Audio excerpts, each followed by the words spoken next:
Hey everyone, it's Gaines from Almost in Full Color, and for this video I wanted to give a complete rundown on Nvidia's Geforce Now service, what it is and all of the different subscription levels and what they cost and provide the pros and cons that come with the service as well. Really just to give everyone who watches this video a non-biased and well-informed look at the service so you can decide if it's something you may be interested in. This isn't to sell you on it or convince you why you need to be using it, just good information to use to make an informed decision. Okay, now that we've got that out of the way, what is Nvidia Geforce Now? Geforce Now is Nvidia's cloud gaming service that allows you to play PC games from various different storefronts like Steam and Epic on hardware that would otherwise not be able to play those games. Basically, you can play games like the new Avatar game on a Toshiba Chromebook 2 from 2014, or on a cell phone you have in your pocket. You can play on all these different options and more without having to download any of the games or any updates for them. Just launch and play right away, and you can play up to 4K 120 FPS depending on the subscription tier you use. Now, when most people hear cloud gaming service, they immediately think of Google Stadia and all the negativity that platform received during its short life. While Geforce Now does allow you to play games on Nvidia servers similar to how you would play on Google servers with Stadia, with Geforce Now you do not purchase games inside of Geforce Now like you did on Stadia. Your games are purchased the same way other PC players buy the games, from stores like Steam, Epic, GOG, EA, and you can also pair it with PC Gamepass and Ubisoft Plus subscriptions as well. Then when you go to play a game, Geforce Now just reaches out to one of those storefronts or subscriptions, in this scenario, let's say Steam, to verify you actually own it on Steam, and then if you do, it launches the game to play. If you don't own it on Steam, then it will open Steam and take you to that game's page on there so you can purchase it on Steam if you want. So those games are not locked into Geforce Now like how it was with Stadia. You just sign in to your Steam or whatever store account you use so Geforce Now can access those libraries with the games you own. So if Geforce Now died tomorrow, all your games would be just as accessible as they ever were before. But you may need to go buy a gaming PC or a laptop to play them. Definitely an inconvenience, but you would still own the games. Unlike when Stadia died and everyone lost access to their gaming libraries. So using Geforce Now doesn't remove your ownership, it just allows you to use that ownership to play games on various devices. Let's jump back to what I touched on earlier, subscription tiers. What are they? What do they offer? And most importantly, what do they cost? There are 3 different subscription tiers for Geforce Now, with each offering more perks and performance than the prior tier. The first tier is the free tier, which, as you can guess, is free to use. The free tier gives you a basic rig that usually can play AAA games around 1080p on lower settings and hit 60 FPS. I believe the GPU you get access to is a 2060.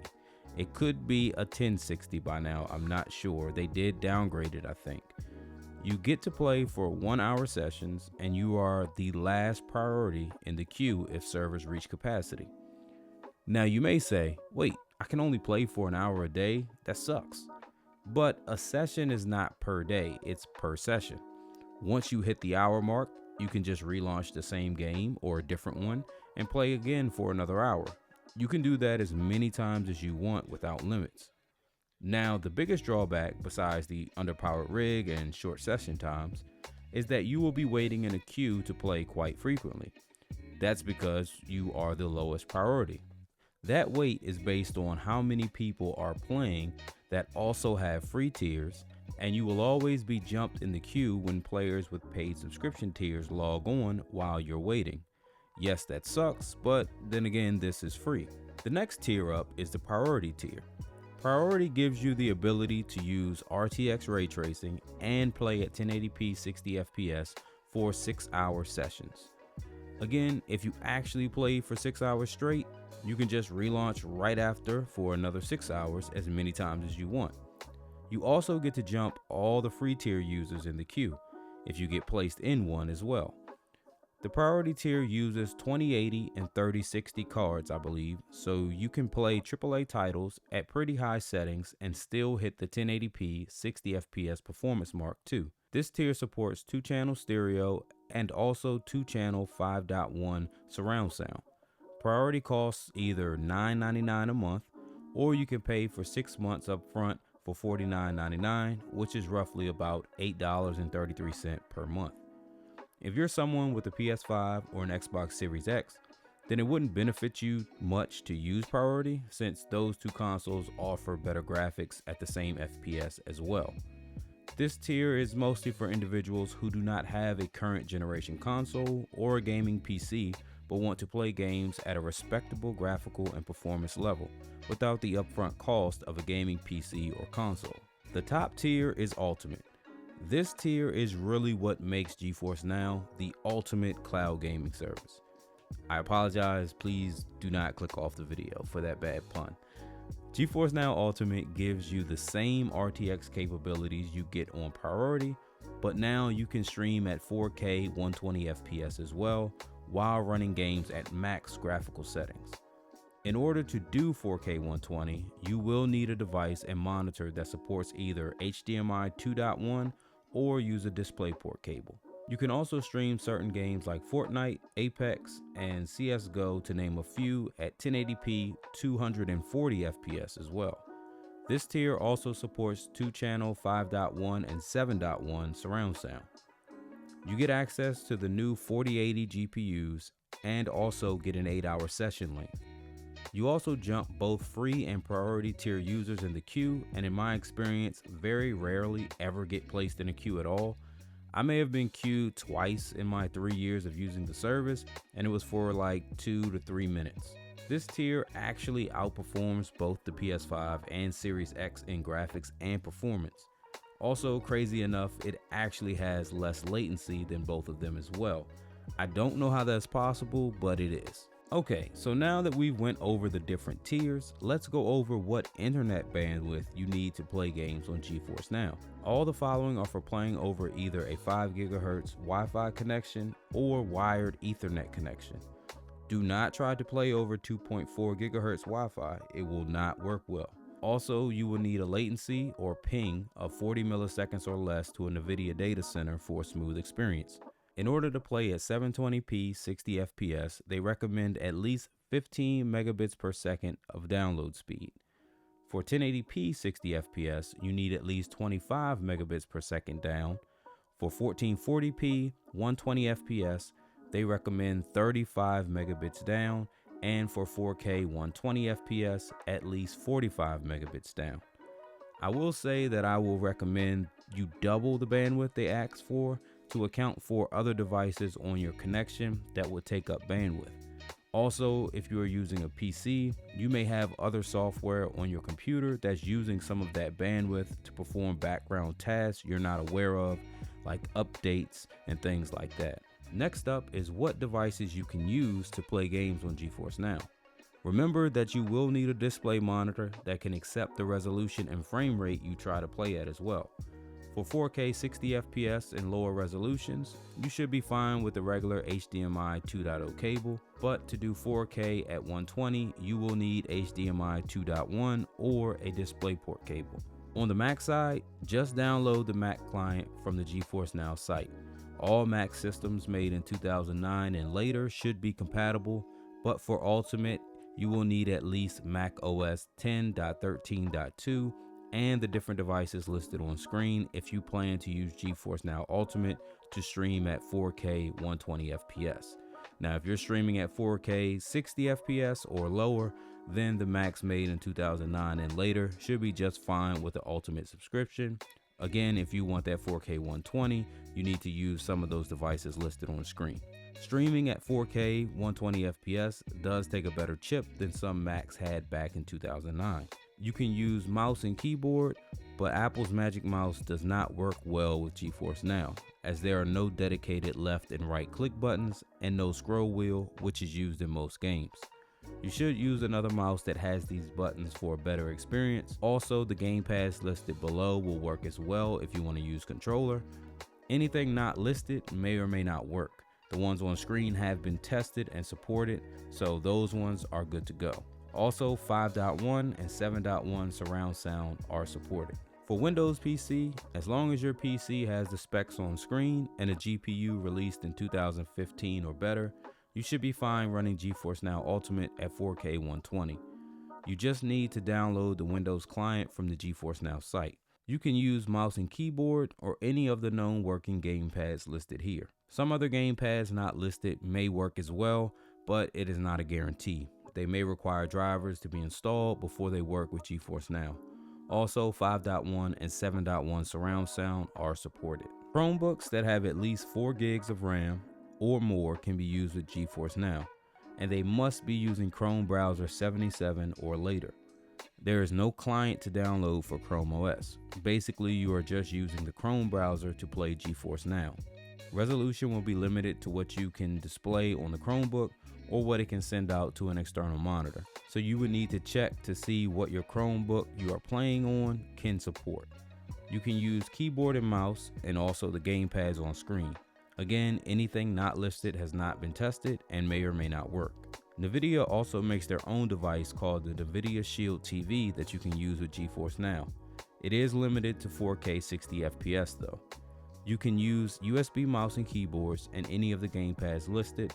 The Shield TV also supports 5.1 and 7.1 surround sound. If you don't want to download any clients on your Mac or PC, you can just use the browser to play GeForce Now as well. However, streaming through the browser does not allow access to 4K resolution. You can only do a max of 1440p at either 60 or 120 FPS. You will need to use Chrome browser 77 or later, or use Edge 91 or later. Any other browsers may or may not work with the service. Again, Edge and Chrome have been tested. Other browsers may work, but it's up in the air. You can still use mouse and keyboard and any of the gamepads listed below. Basically, when it comes to gamepads, just reference whatever platform, either Windows PC or Mac, that you are using with the browser. You should be okay using Chrome if you are a Linux user as well, but that last part I am not sure about, as I do not have any Linux devices to test on, and Nvidia does not list Linux specifically as being supported. However, I do believe the Chrome browser on Linux should work with GeForce Now. For Android tablets and phones, as long as you can download the GeForce Now app from the Google Play Store, you're all set. As long as you're on Android 5.0 or better and have OpenGL ES 2.0 support or better and have 1 gig of available memory, then that device can use GeForce Now. Resolution only goes up to 1080p on Android and can either do 60 FPS or 120 FPS depending on your device. Here are the gamepads tested to work on Android, and there is also an on-screen virtual gamepad you can use, but apparently neither me nor Nvidia actually recommends you do that. Apple devices like iPhones and iPads will need to be on iOS and iPadOS 14.3 or higher to be used on GeForce Now. You will need to access GeForce Now through Safari in order to use GeForce Now on these devices, as Apple does not allow a GeForce Now app on their App Store at this time. This is due to Apple not allowing apps to allow you to make purchases outside of the Apple App Store, and GeForce Now's app does that. Resolution is the same as Android, 1080p, but it is also locked to 60 FPS even if your device has a 120Hz screen. So no 120 FPS support on iPads or iPhones. You can use keyboard and mouse for navigating game menus and typing, but it is not recommended for actual gameplay due to limitations with the Safari browser. Gamepads are listed here that have been tested for use. You also have access to the same on-screen virtual gamepad as well. If you have Android TV, then you can use it with GeForce Now, as long as you are on Android 5.0 or better and have OpenGL ES 2.0 support or better and have 1 gig of available memory, then that device can use GeForce Now. The max you can play at is 1080p, 60 FPS, and tested gamepads are listed here. Android TV does support 5.1 or 7.1 surround sound. Smart TVs can also use the GeForce Now app if they are 2020, 2021, 2022, 2023, and now of course 2024 LG TVs with the latest WebOS firmware and LG TV browser updates. Also, 2021, 2022, 2023, and 2024 Samsung TVs can as well. The 2020 Samsung TVs can too, but those are still in beta.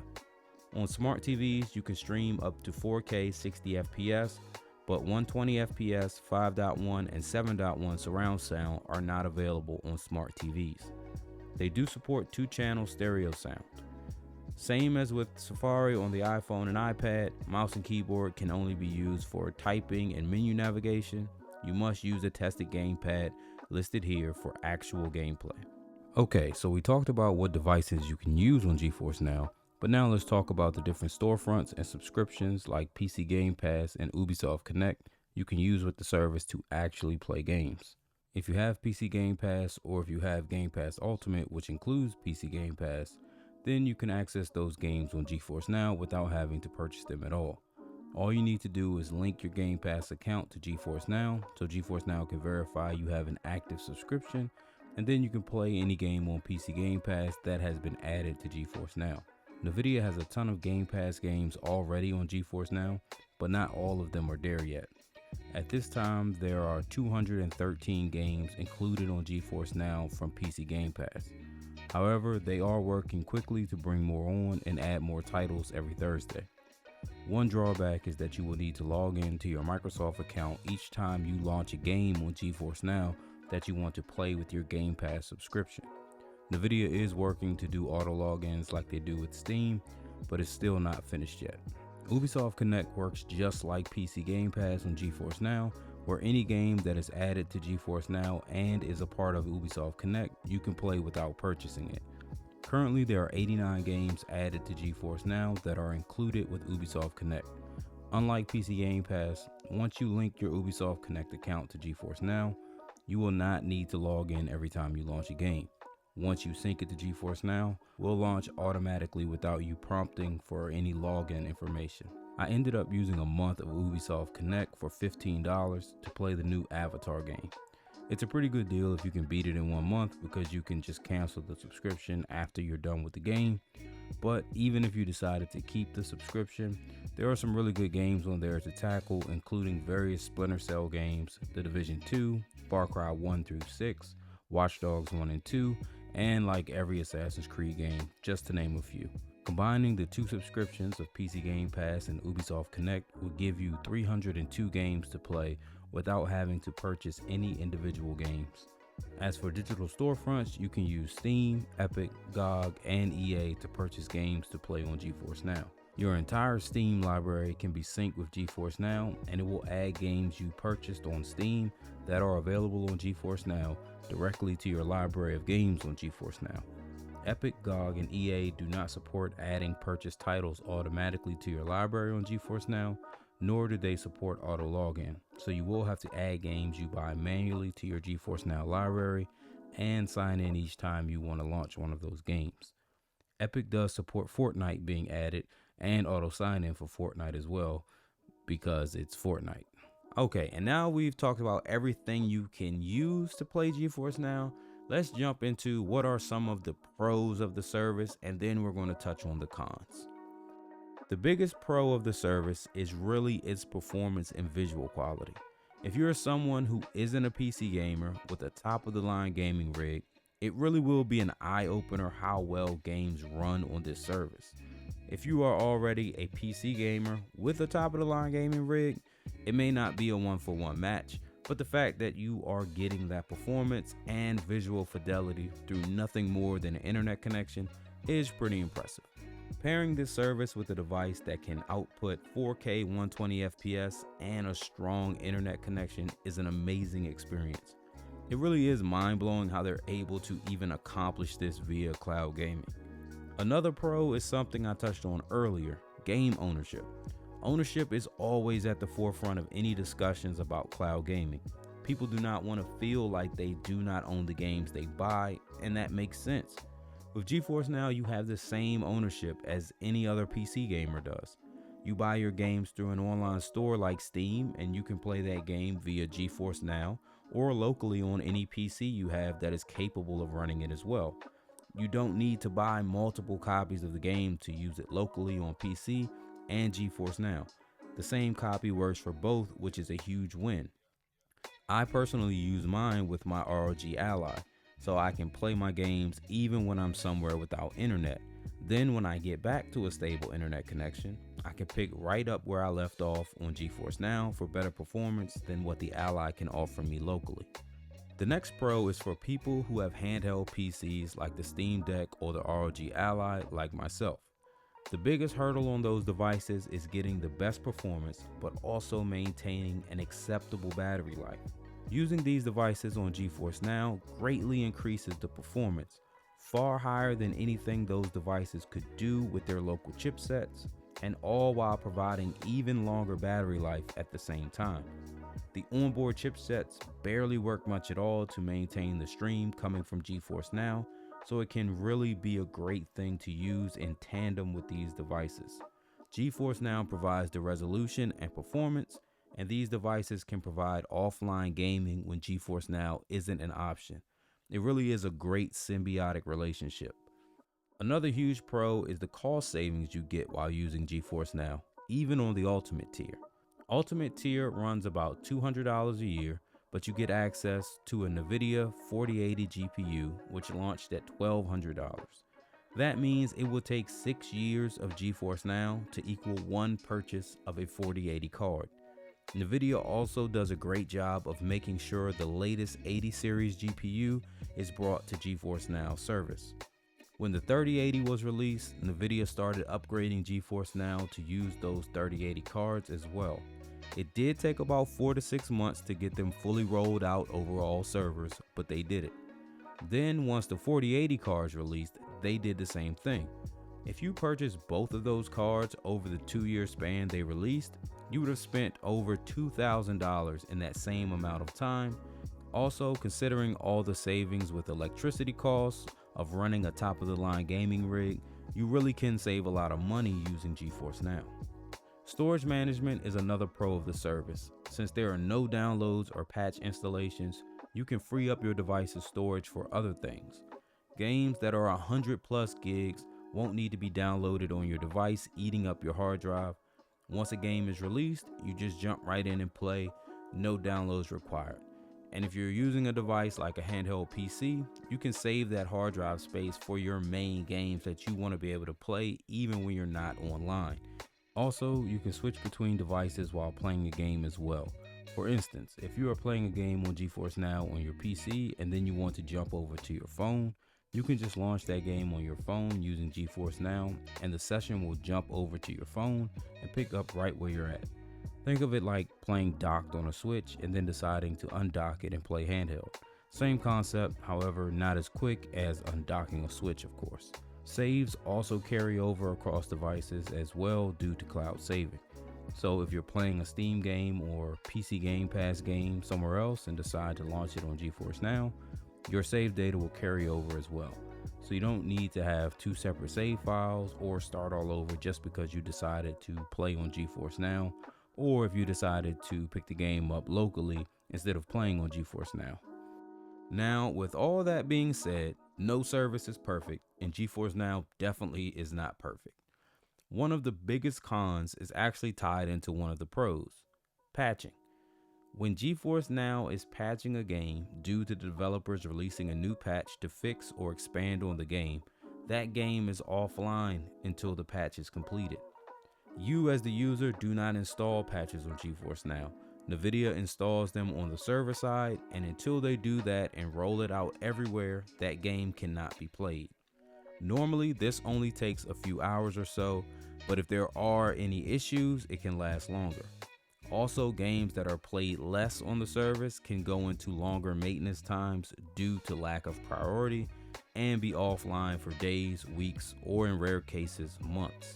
Again, months are rare, but it has happened.